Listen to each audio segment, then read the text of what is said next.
السلام علیکم ورحمۃ اللہ وبرکاتہ۔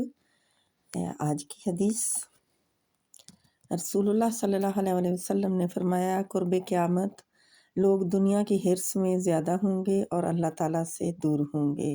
صحیح ابن حبان کی یہ حدیث ہے۔ اس میں انگلش میں حدیث of the day. Prophet Muhammad sallallahu alaihi wasallam said, as the day of judgment approaches, people will be increasingly consumed by worldly desires and become distant from Allah. Sahih Ibn Hibban۔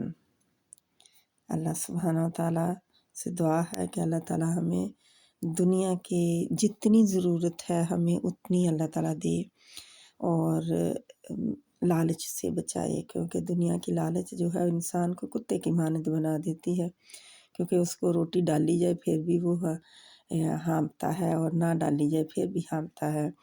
تو ہر وقت ہی لالچ ہی، ہر وقت ہانپتے ہی رہنا کہ مجھے مل جائے، مجھے مل جائے، لیکن یہ ہے کہ جو ملا ہو اس کی قدر نہ کرنا، اس کو اپنی پلیٹ میں نہ دیکھنا، صرف دوسروں کی طرف ہی نظر رکھنا، اور کی طرف ہی بڑھتے رہنا۔ اللہ تعالیٰ ہمیں ہدایت دے اور صحیح اور غلط میں پہچان دے کہ حلال کی طریقے سے کمایا جائے، اور جتنا دیا ہے اللہ تعالیٰ نے اس کے اوپر شکر گزار ہوا جائے اس کا، اور اللہ کے راستے میں خرچ کیا جائے، نہ کہ ضائع کیا جائے۔ اللہ ہدایت دے۔ السلام علیکم ورحمۃ اللہ وبرکاتہ۔